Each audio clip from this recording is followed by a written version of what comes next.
Muy buena tarde, amigos. Sean bienvenidos nuevamente a nuestro curso de Derecho Probatorio en materia penal.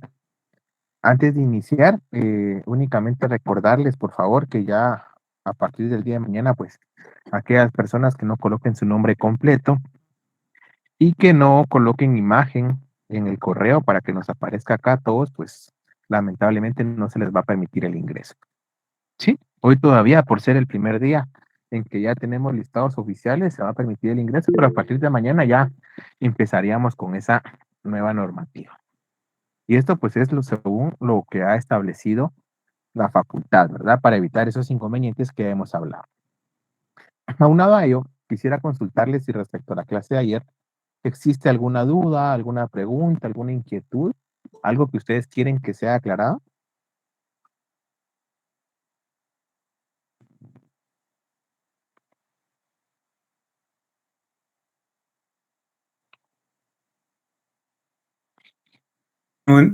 Por el momentito, no, licenciado, estamos bien.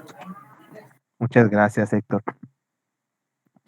Vean, continuamos entonces hablando de las garantías constitucionales del proceso penal.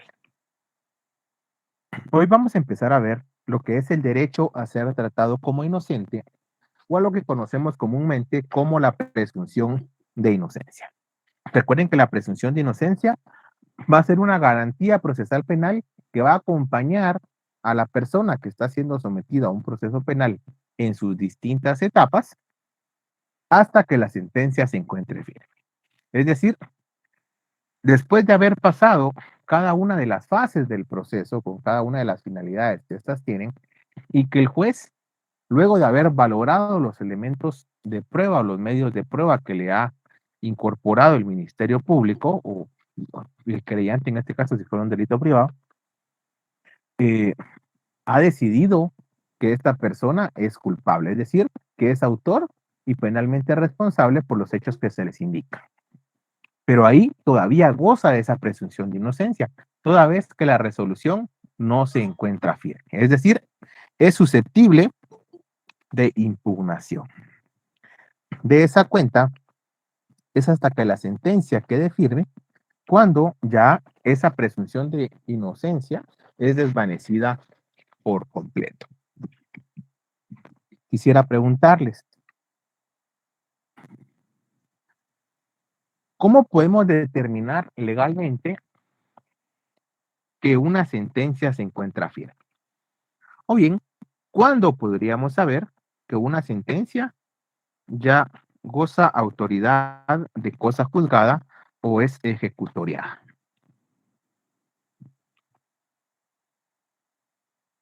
Buenas tardes, Podría- licenciado. Le saluda Sergio Quiñones. Buenas tardes, Sergio. Solo levantemos la mano siempre, Sergio, oye, por el orden. Ok, perdón. Cuando existe un decreto emitido por el juzgado donde se declara que la sentencia firme.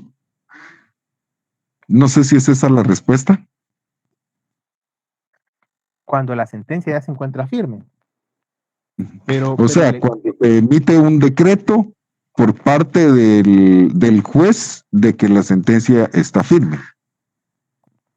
No, vean, la ley sí nos da, digamos, un parámetro legal para saber cuándo una sentencia ya se encuentra firme. Lo que usted dice es cuando el juez remite la sentencia al juzgado de ejecución respectivo. Recuerden que el juez de garantías, el tribunal de sentencia, pues prácticamente ellos conocen el proceso penal como tal. Ya la ejecución de la pena corresponde a un juzgado de ejecución. Sí, actualmente tenemos juzgado aquí en la zona 7. Tenemos el juzgado primero pluripersonal de ejecución penal. Hay juzgado de ejecución en Chiquimula, hay juzgado de ejecución en Quetzaltenango. En ese momento ya está firme. Pero para saber nosotros cuándo una sentencia o una resolución ya se encuentra debidamente ejecutoriada, ya goza de esa calidad de cosa juzgada, o bien ya está firme, en este caso tenemos que acudir a lo que establece el artículo 153 de la ley del organismo judicial. En el artículo 153 ustedes van a encontrar los presupuestos que establecen cuando una sentencia ya se encuentra firme. Dice el 153, se tendrán por sentencias ejecutoriadas a las sentencias consentidas expresamente por las partes. ¿Sí? Es decir, todos los sujetos procesales la aceptan y no impugnan. B, las sentencias contra las cuales no se interponga recurso en el plazo señalado por la ley. Ya sea que a una de las partes se les pasó el tiempo, se les venció el mismo, no se percataron de dicha resolución, no, o bien estando notificados en tiempo, pues no interpongan ese recurso. Les digo esto porque actualmente, con la reforma que hubo a la ley de notificaciones electrónicas, en la cual se establece la obligatoriedad de adherirse al sistema de casillero electrónico del organismo judicial, prácticamente pues pasa esto, ¿verdad? Muchas veces nos encontramos en audiencia, nos encontramos en alguna diligencia fuera de la capital y no tenemos acceso inmediato, digamos, a, ya sea hay lugares donde vamos que no hay internet, posiblemente no tenemos señal, o bien no podemos pasar pendientes del teléfono para estar revisando nuestro correo en cada momento, ¿verdad?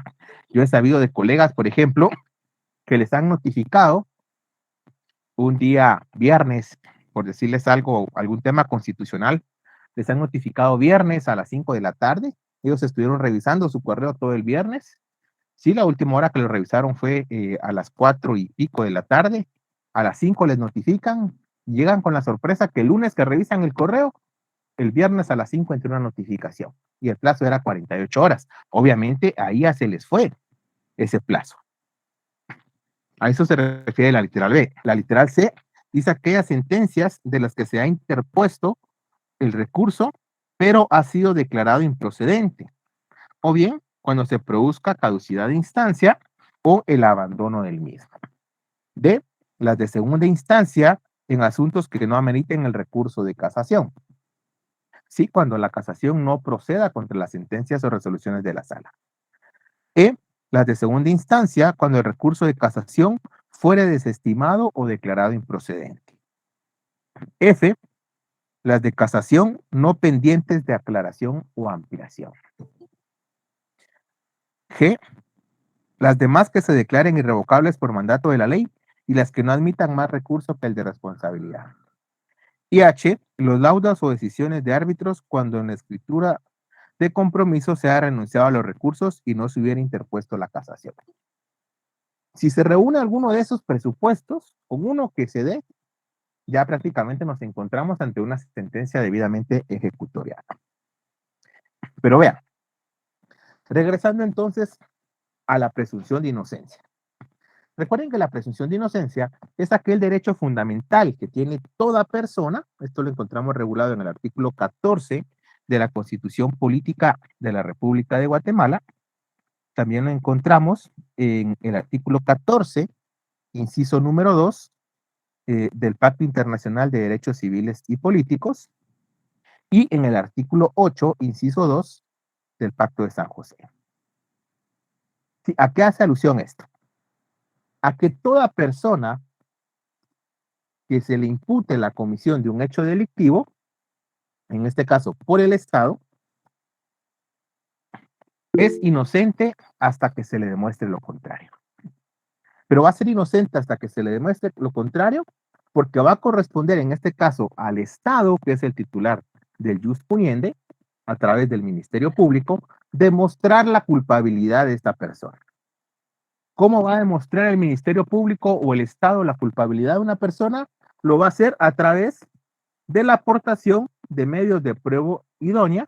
En este caso, esos medios de prueba idónea van a tener como finalidad destruir esa presunción constitucionalidad de inocencia más allá de toda duda razonable. Generalmente, nosotros vemos que este es uno de los principios más utilizados en el derecho penal y aplicados por los jueces.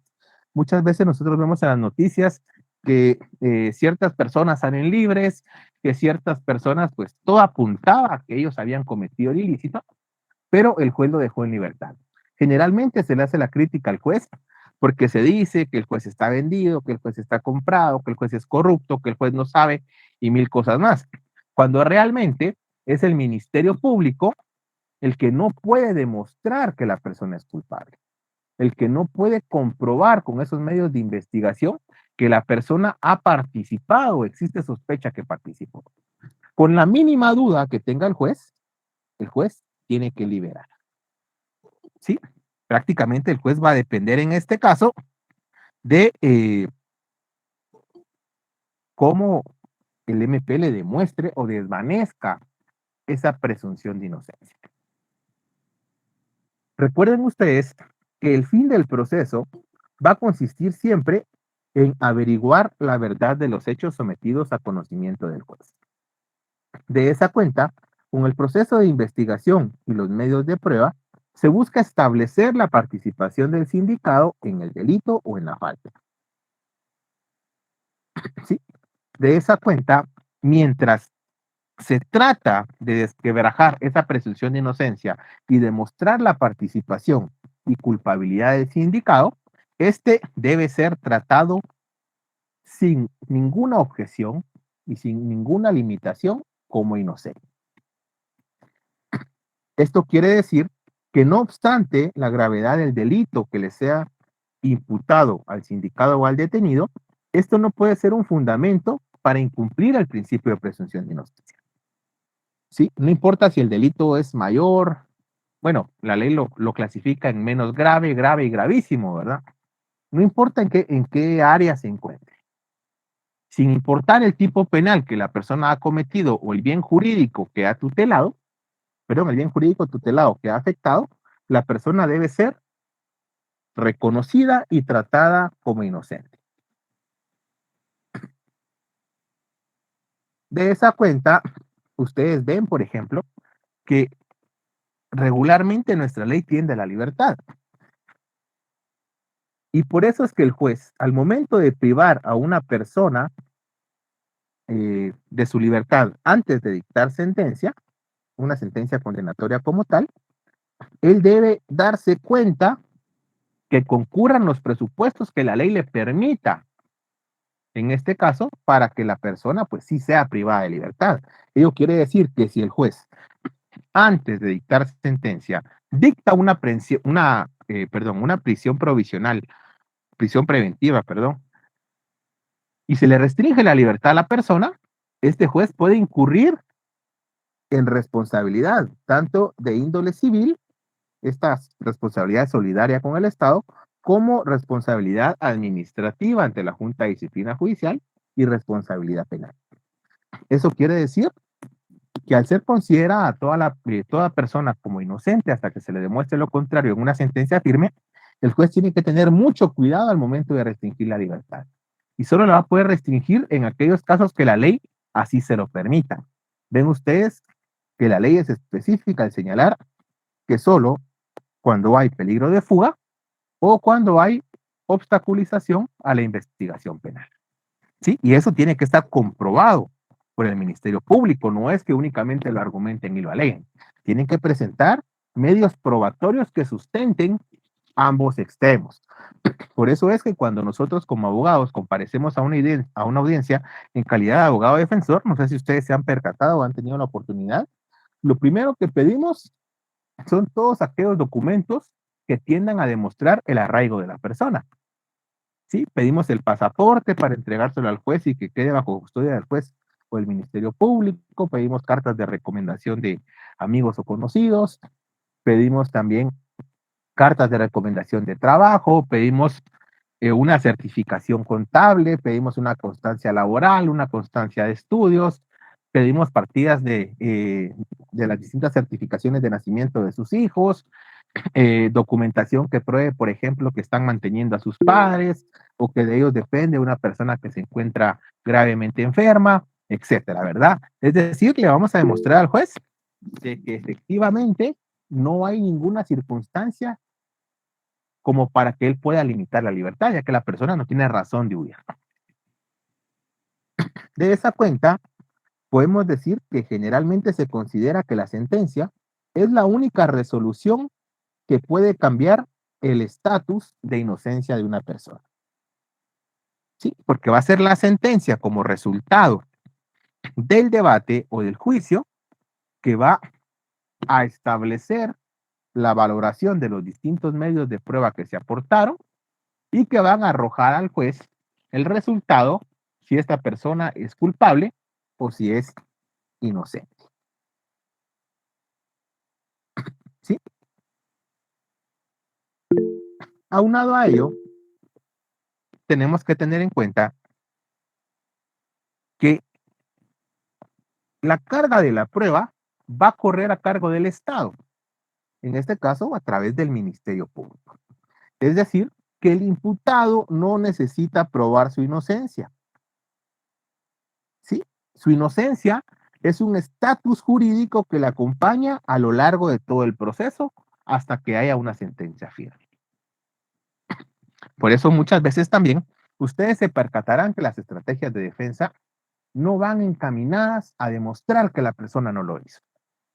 Muchas estrategias de litigio van encaminadas a encontrar errores, deficiencias o falencias en la investigación realizada por el Ministerio Público, porque no estamos obligados a demostrar que no somos culpables o que somos inocentes, sino por el contrario, es el Ministerio Público el obligado a demostrar que somos culpables y que participamos en la comisión del hecho. De esa cuenta, el encargado de probar el delito que cometió el imputado o el sindicado es el Ministerio Público.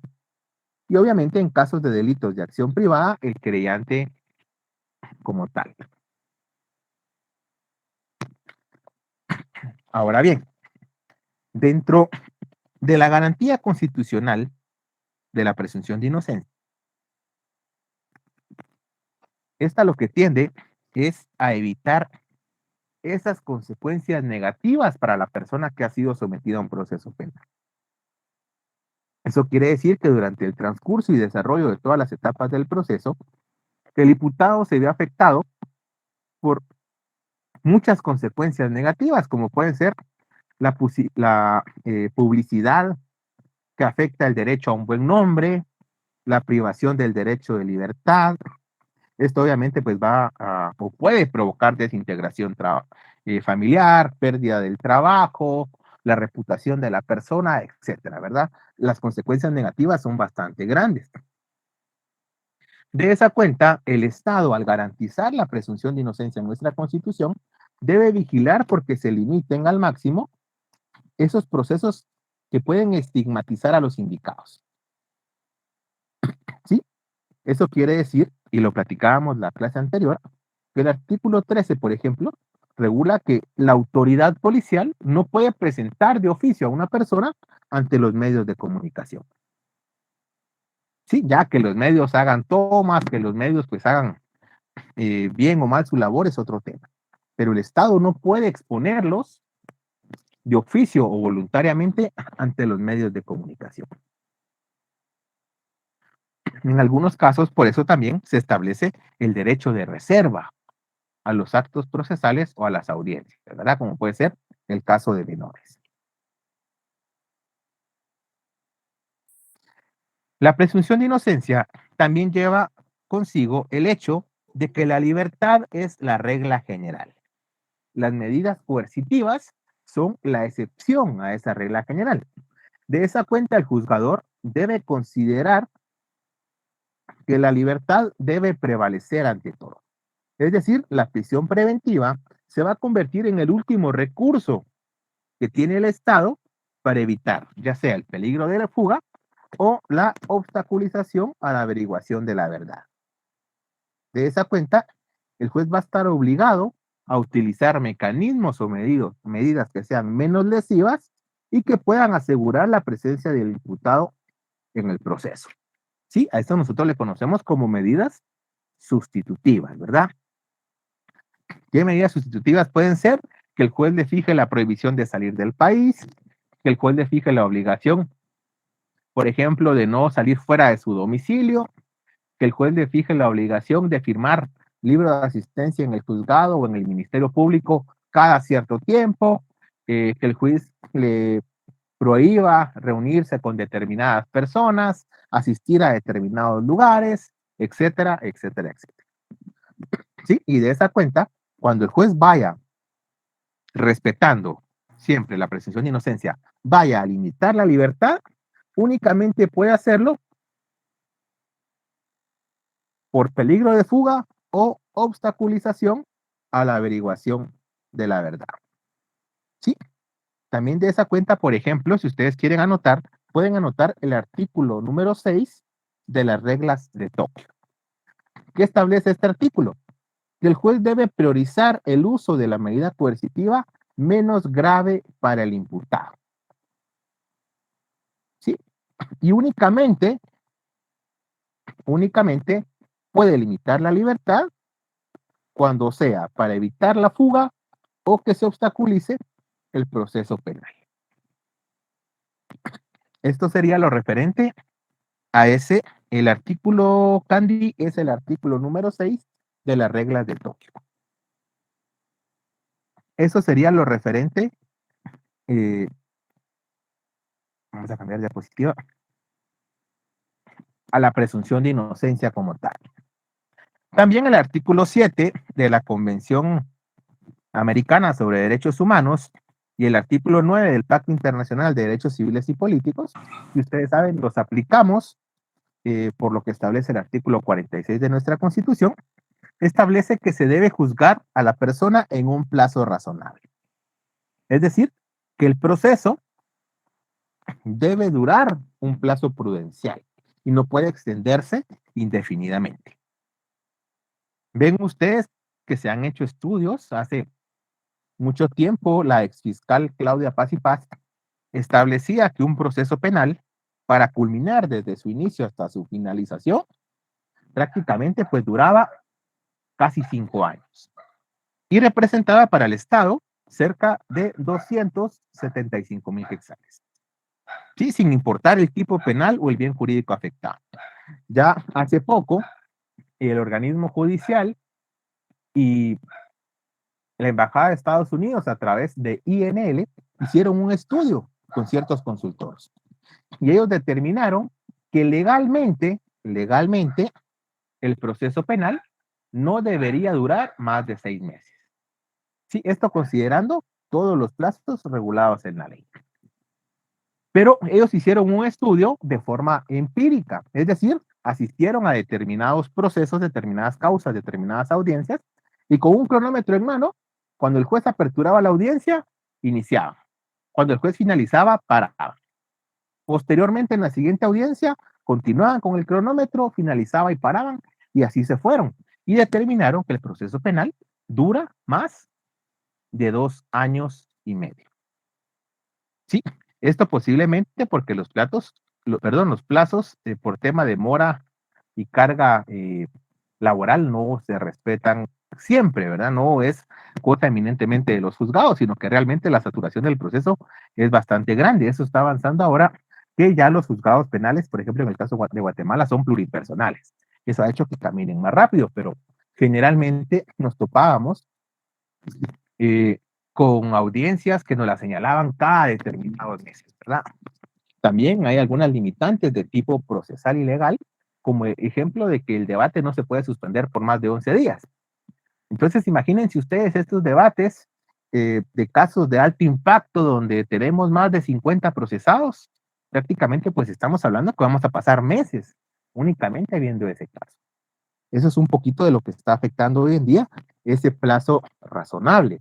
Y que ese plazo razonable también, el Estatuto de Roma ha establecido que debe respetarse los tiempos establecidos en la ley, toda vez que si la persona está sufriendo prisión preventiva, perdón, hago la corrección, disculpen, si la persona está bajo prisión preventiva, obviamente pues esos plazos, esa persona los va a sentir eternos, toda vez que se encuentra limitada de su locomoción. De esa cuenta, cuando hablamos de que la persona sea juzgada en un plazo razonable, va de la mano también con la carga emocional negativa que se genera para el sindicado, ¿sí? Afectando los derechos que ya hemos mencionado con anterioridad.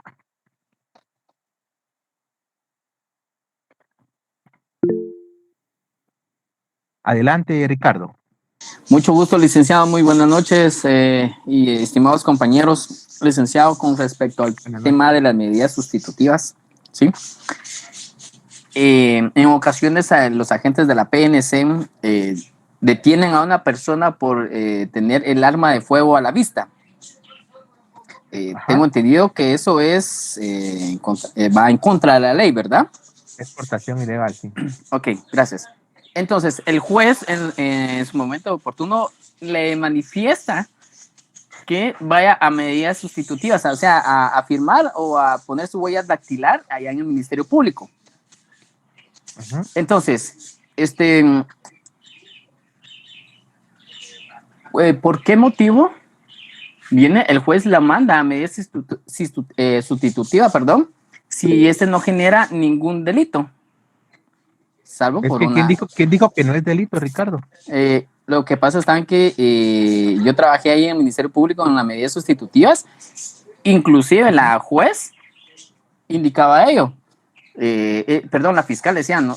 ¿Cómo lo vamos a tipificar acá? ¿O cómo lo vamos a guardar acá? Inclusive llegó hasta la actual Contel Maldana, e inclusive hasta ni ella dio respuesta alguna. Entonces me generó duda con respecto a eso, licenciado, perdone. Gracias. Solo antes, Ricardo, Nancy, la asistencia les va a indicar Moisés en unos momentos cuándo la van a firmar. No bien, él les va a indicar la forma y Buenas todo noches, eso. licenciado. Buenas noches, Adelante, compañeros. Moisés. No sé si es un momento prudencial hacerlo en este momento para que tengan un plazo de Adelante. 10 minutos para llenar la asistencia. Entonces, el link ya se los compartí por medio de WhatsApp. Se encuentra publicado en el grupo y también en la descripción del grupo de WhatsApp. Y se los voy a hacer llegar también por el medio de este chat, el cual va a ser el mismo durante todo el curso.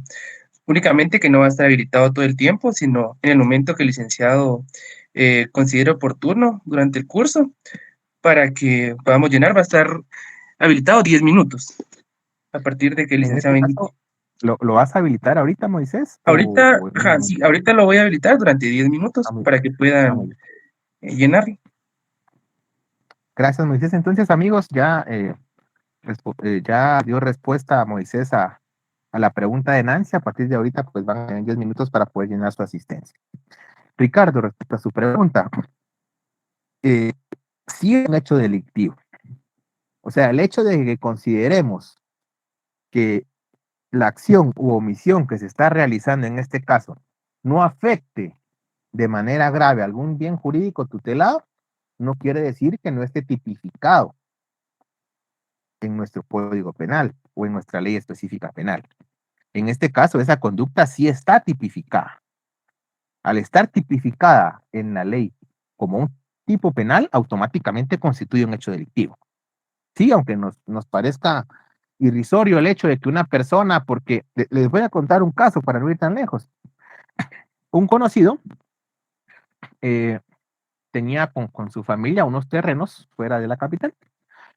Él se fue con sus hijos menores a ver los terrenos. En los terrenos tenían cultivo y tenían café y tenían ganado. Ya de regreso, él pues venía conduciendo con sus dos hijos menores de edad, hijos bastante pequeños, pero él siempre anda armado. Y efectivamente tiene la licencia de portación, perdón, tiene la tenencia del arma, ¿verdad? Él llevaba el arma en una mochilita, en una tipo, ¿cómo le podemos llamar? Tipo mariconera, por decirlo de alguna manera. Viene él, lamentablemente las necesidades fisiológicas hacen que él necesite ir al sanitario, se baja en el camino porque no encuentra sanitario, y como deja a sus hijos solos en el asiento de adelante, él baja el arma, la saca de la mariconera y se la pone en el pantalón en la parte de atrás. Sí, él baja a lo que ya les comenté. Posteriormente, regresando al vehículo, se tropieza y se da cuenta que sus zapatos están desamarrados. Cuando se agacha a amarrarse los zapatos, se le cae el arma. Para su mala suerte, iba pasando una patrulla de la PNC y lo detiene. En este caso, Ricardo le dieron criterio de oportunidad. Se logró comprobar que era delincuente habitual, que no era delincuente habitual, sino era la primera vez, que no causaba un grave perjuicio a la sociedad, etcétera, etcétera. Pero sí está tipificado como un tipo penal. Yo coincido con usted cuando se considera, digamos, que esto es más una omisión administrativa. Le doy toda la razón. En su naturaleza es una omisión administrativa, es lo que se conoce como derecho penal administrativo. Pero mientras la ley esté vigente tenemos que cumplirla y en la actualidad es un tipo penal. ¿Sí? Abimael, adelante. Gracias, honorable licenciado. Sí, buenas noches, licenciado, buenas noches a todos. De lo que comentaba el compañero de exhibir el arma, recuerdo que es portación ostentosa, pero con lo que él menciona me generó dudas si se puede considerar delito o no, ¿verdad? O solo falta únicamente, asumiendo que la persona la exhibe, pero sí porta licencia, ¿verdad? Sería una portación ostentosa, aunque él tenga la licencia de la misma. Solo me genera la duda si se puede considerar delito o falta únicamente. Depende cómo se configure, Abimael, y cuáles sean las circunstancias del hecho. Pero en ambos casos, digamos, son ambas conductas que están sancionadas en la ley como tal. Y una vez la ley no sea modificada, recuerden que nadie puede alegar ignorancia, desuso o práctica en contrario. Ley del organismo judicial. Exacto, y de esa cuenta, lamentablemente, aunque nos parezca más una falta administrativa, si está considerado como delito o como falta, ahí no podemos hacer nada, ¿verdad? Bien.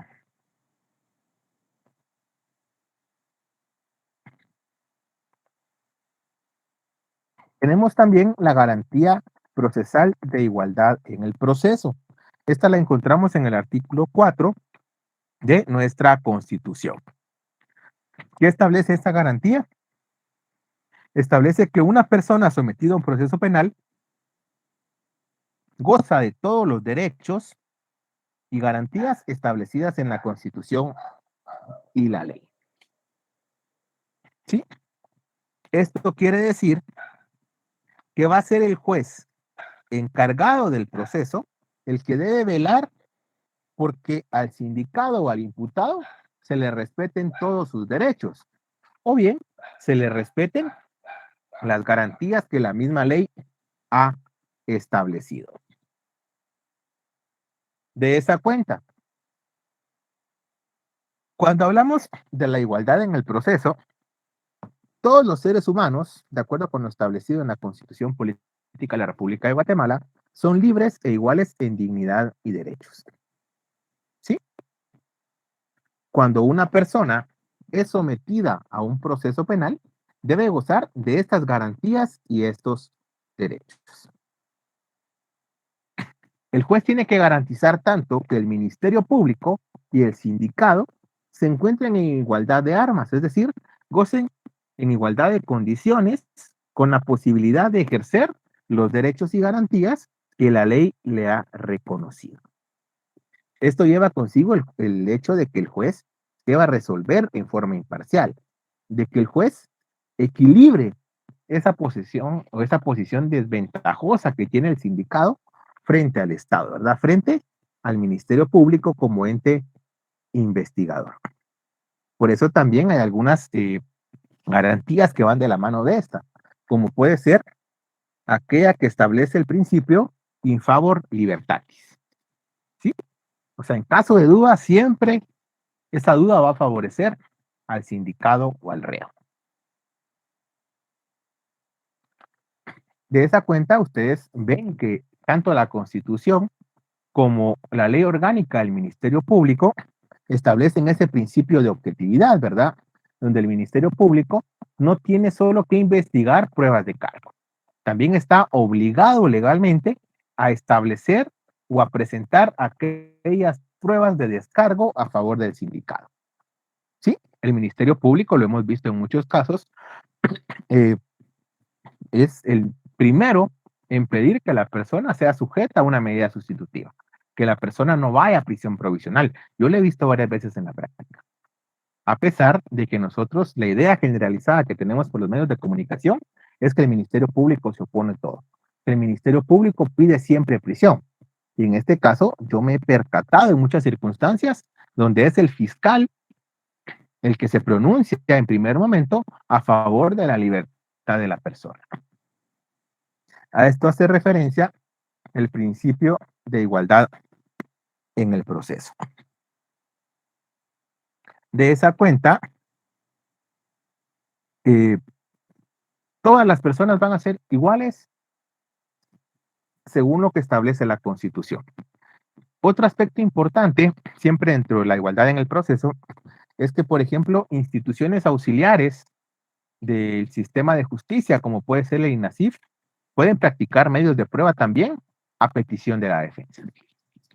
Es decir, no tendríamos que incurrir nosotros en un peritaje médico, en una nueva necropsia, en documentoscopía, en dactiloscopía, en balística, en peritaje de vehículos, porque el Estado precisamente entra a equilibrar esa balanza y permite también que a petición de la defensa el Estado pueda realizar cierta prueba.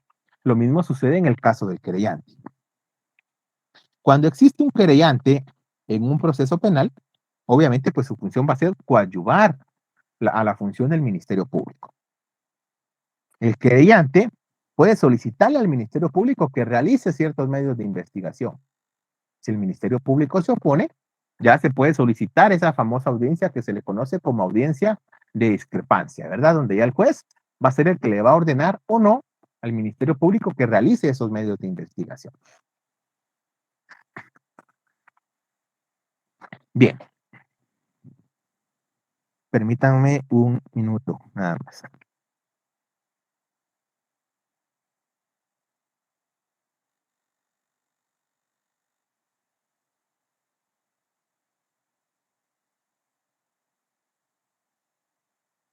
Muchas gracias. Vean, la siguiente garantía es la garantía de preclusión de etapas procesales. Esta garantía establece que una vez precluida o finalizada, terminada o concluida una etapa procesal donde se han cumplido con todos los requisitos establecidos en la ley, no es posible retornar a ella. Por esta razón, si ustedes se dan cuenta, generalmente se presenta una solicitud de aplicación del criterio de oportunidad durante la fase del juicio, es decir, dentro de la etapa específica de la preparación del debate y no en otro momento distinto. En este caso debe ser el tribunal de sentencia quien lo resuelve y no puede devolverlo a que lo conozca el juez de primera instancia o un juez de paz. Eso quiere decir que la ley en materia penal nos va a establecer momentos oportunos en los cuales se pueden realizar determinadas diligencias o se pueden presentar determinadas diligencias. Una vez finalice ese momento oportuno, prácticamente pues la parte pierde ese derecho a plantear o a presentar esas circunstancias. Un ejemplo de ello puede ser cuando aportamos prueba al debate. ¿Sí? El momento procesal para aportar prueba que va a ser objeto de análisis y valoración en el debate es posterior a la etapa intermedia. Cuando se señala 15 días dentro de los 15 días después a la etapa intermedia, es audiencia para aportar medios de prueba. Durante el debate no puede conocerse otra prueba que no sea la ofrecida en esa audiencia como tal. Hay algunas excepciones, ¿verdad? Porque si posterior a la audiencia donde fue aceptada prueba surgiera un nuevo medio de investigación, hay una etapa en el debate donde se puede incorporar ese nuevo medio de investigación, pero ojo, es un nuevo medio de prueba que surge posterior a esa audiencia. ¿Sí? Lo mismo sucede en el ejemplo del criterio de oportunidad. Si este no es solicitado en la etapa correspondiente y esta finaliza, posteriormente ya no se va a poder presentar ese criterio de oportunidad. Lo que realza el principio o la garantía de preclusión de etapas procesales es esa seguridad y certeza jurídica a que tiende nuestro ordenamiento legal. ¿Sí? Para que exista certeza y seguridad jurídica, la regla general es esa. Finalizada una etapa procesal, no puede retornarse a ella. Sin embargo, toda regla general tiene ciertas excepciones, como puede ser el caso de que un proceso sea clausurado provisionalmente. Cuando hablamos de la clausura provisional, aquí no estamos rompiendo esa preclusión de etapas procesales, pues en este caso se suspende la etapa intermedia. Por lo tanto, esa etapa no ha concluido, únicamente se encuentra en suspenso. Eso quiere decir que sí puede reactivarse posteriormente. La segunda excepción es cuando producto de una impugnación, esta impugnación es declarada con lugar y se anula el proceso. Es decir, un órgano superior manda a que se retrotraiga el proceso y se reanude el mismo, lo que nosotros conocemos como el reenvío por violación al debido proceso. También encontramos el derecho de defensa. ¿En qué consiste ese derecho? El derecho de defensa lo encontramos regulado en el artículo 12 de la Constitución Política de la República de Guatemala y el artículo 20 del Código Procesal Penal. Sí, también está en el artículo 8 de la Convención Americana sobre Derechos Humanos. ¿Qué reza ese derecho de defensa? Establece que la persona como derecho fundamental no puede ser vedada o limitada en sus derechos si no ha sido previamente citada, oída y vencida ante un tribunal competente. Obviamente, como nuestro sistema de justicia penal es un sistema acusatorio donde se da una división de las funciones, hay una persona que acusa, hay otra entidad que juzga, etcétera, ¿verdad? De esa cuenta, el procesado, el sindicado o el detenido tiene derecho a defenderse, a presentar contraargumentos o a desvirtuar las acusaciones que se le están planteando. ¿Sí? De esa cuenta, el sindicado que enfrenta un proceso penal tiene derecho a oponerse tal como se lo establece la Constitución y la ley vigente. Este derecho fundamental de defensa, ya la Corte de Constitucionalidad ha sentado doctrina legal en el cual establece que aunque la ley, tanto en un proceso judicial como en un proceso administrativo, no estableciera o no regulara expresamente ese derecho de defensa, se entenderá que la persona lo tiene, porque así lo regula la Constitución. Es decir, que aunque la ley al legislador se le haya olvidado regularlo o establecerlo o no sea previsto, ya la doctrina legal establece que en todo proceso judicial o administrativo debe establecer ese derecho de defensa. El artículo de la ley del organismo judicial Vilma de las sentencias ejecutoriadas es el 153. De esa cuenta, cuando hablamos del derecho de defensa, hay ciertos elementos que se configuran alrededor de él. ¿Sí? El primer elemento es la publicidad del proceso.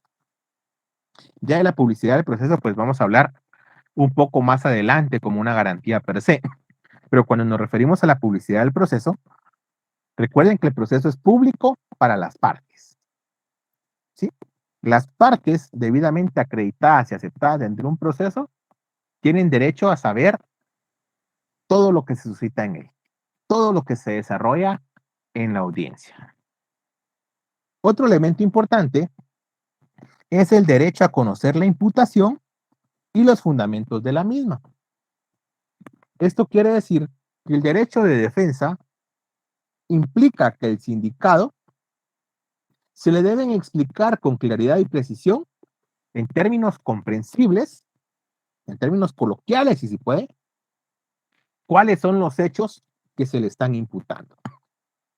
¿Sí? Esto, pues, se debe hacer desde el momento en que es detenido, ¿verdad? Por la autoridad competente. También se le debe hacer por el juez durante la primera declaración. Lo mismo sucede cuando nos encontramos en un procedimiento preparatorio. Igual derecho tiene a conocer estos fundamentos de la imputación cuando exista prueba en su contra. ¿Sí? Eso, recuerden ustedes que la ley penal establece que el sindicado o el detenido tiene acceso a todo el expediente de investigación del Ministerio Público ya sea que se encuentre en reserva o no. Sí, él tiene ese absoluto acceso a todo el contenido de la investigación y la acusación presentada por el Ministerio Público.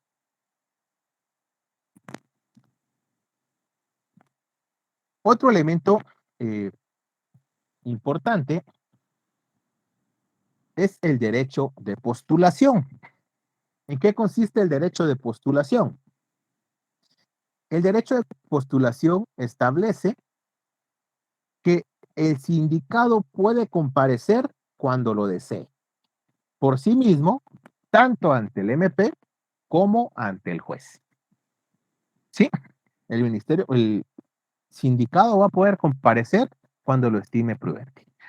Ustedes se dan cuenta que cuando el Ministerio Público está investigando y cita a una persona, pues prácticamente la persona puede comparecer al Ministerio Público y prestar declaración testimonial.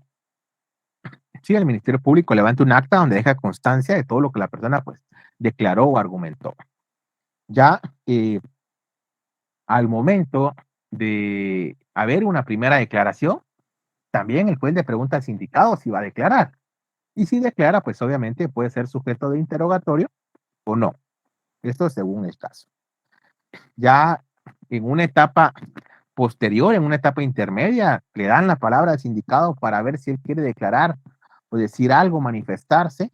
En debate sucede lo mismo. Una de las primeras etapas posterior a los incidentes es que el juez le da la palabra, en este caso, al sindicado para que él pueda manifestarse y hace saber claramente que lo que él diga pues no puede ser usado en su contra, ¿verdad? Al finalizar el proceso, el debate, luego de establecer las conclusiones o los argumentos finales, le vuelve a dar la palabra al sindicado para ver si él quiere decir algo más o agregar algo.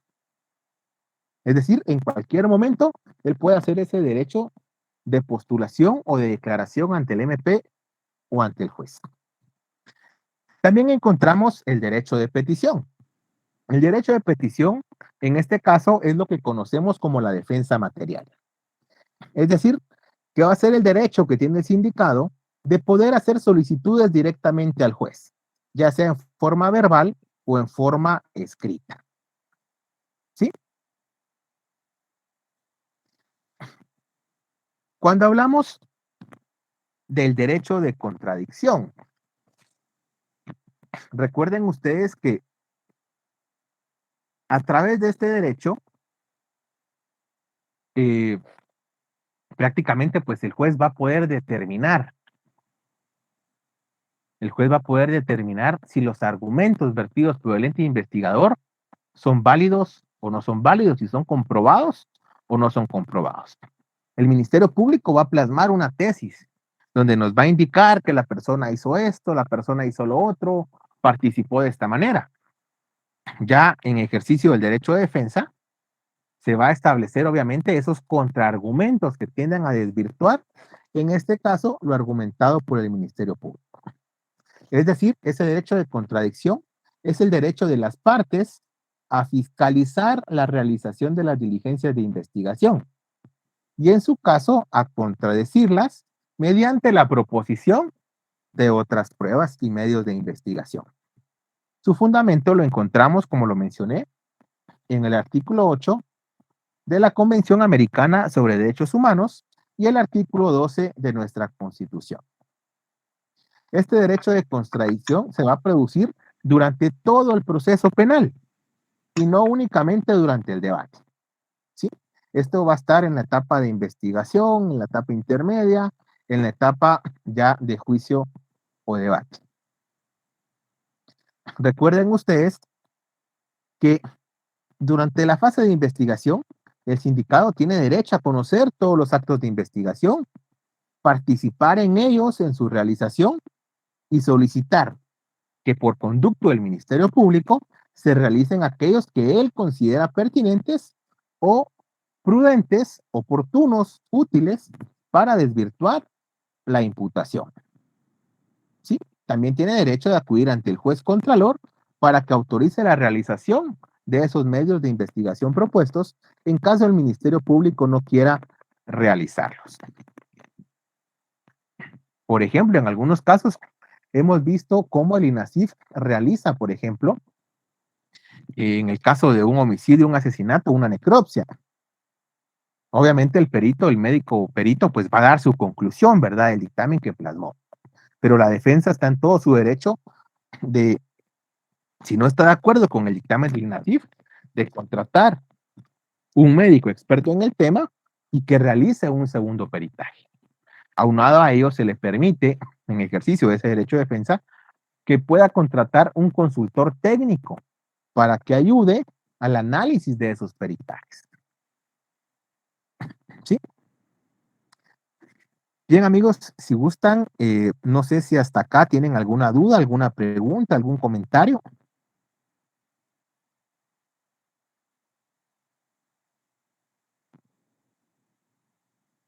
Adelante, Lourdes. Licenciado, buenas noches. ¿Podría repetir el derecho de contradicción cuando dijo es el derecho de las partes a fiscalizar? Y ahí me quedé. La No realización sé de si las diligencias de investigación es el derecho que tienen las partes para poder fiscalizar la realización de las diligencias de investigación y, en su caso, contradecirlos proponiendo otras pruebas.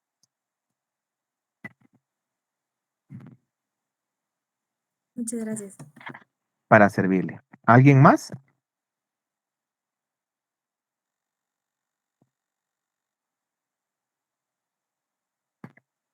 Bien, vean. Ayer les había comentado que vamos a leer, por favor, en casa, del artículo 1 al artículo 23 del Código Procesal Penal. También les había indicado que el día viernes vamos a tener una actividad. El día viernes yo les voy a pasar un laboratorio a través de formularios de Google respecto a estos artículos que tenemos que dar lectura, ¿sí? Del artículo 1 al artículo 23 del Código Procesal Penal. Esto pues previamente entrar a ver y desarrollar ya las garantías establecidas en el Código Procesal Penal. Obviamente este laboratorio o este examen corto, como lo queramos denominar, va a tener un valor en nuestra zona. Sí, de esa cuenta, yo les pediría por favor que tomemos el tiempo necesario para poder leer, para poder comprender y analizar las garantías contenidas del artículo 1 al artículo 23 del Código Procesal Penal. Ya el día Muy de bien. mañana pues les voy a estar trasladando cuáles van a ser las directrices para la realización de este ejercicio, este laboratorio o este examen corto, y que ustedes pues estén sabidos y estén enterados de cómo se va a realizar el mismo. Lo que sí les puedo adelantar es que va a ser a través de formulario de Google, ¿sí? De igual manera, este formulario yo lo estaría publicando en la sección virtual de Classroom que nos ha creado la facultad para el curso. ¿Hay alguna duda, alguna pregunta?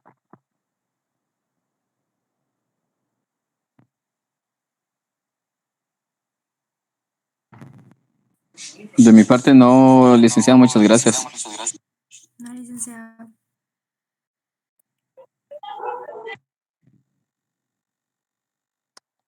Muy bien. Igual si hubiera alguna duda, alguna pregunta, pues podemos continuar el día de mañana y con mucho gusto pues solventamos todas las dudas. De esa Muchas gracias, cuenta, licenciado. para servirle, dice Muy Alfredo. buenas noches, licenciado. Buenas noches. Feliz noche. Buenas noches, Lick. Buenas noches, gracias. Hola, feliz noche, Lick. Feliz noche. Feliz noche. Lick, perdone, yo lo interrumpí cuando usted estaba diciendo algo. ¿Qué iba a decir? ¿O? Que no recuerdo, Esteban. Ya. Era respecto a la actividad del viernes. Ah, ok. Yo creo, Bueno. bueno, para recapitularles, el viernes, por favor, tenemos que estudiar del artículo 1 al 23 del Código Procesal Penal, ya que vamos a realizar una actividad, laboratorio o examen corto del mismo. Pero eso Y se los se- amplío el día de mañana con mucho gusto. Ok, bueno, muchas gracias, licenciado. Feliz noche. Respecto a la duda de Alfredo, bueno, feliz noche para todos. Solo Alfredo, respondiendo a su duda, respecto a las notas de semestre, eso sí ya sería con cada uno de sus catedráticos, ¿verdad? Realmente, digamos, eh, hasta ahorita, hasta donde yo sé, la plataforma de iNota sí está funcionando y de cartelera virtual, pero si no, tendría que ponerse en contacto con el catedrático o en su caso, pues con la coordinación del semestre respectivo, ¿verdad? Que pasen buena noche, que descansen.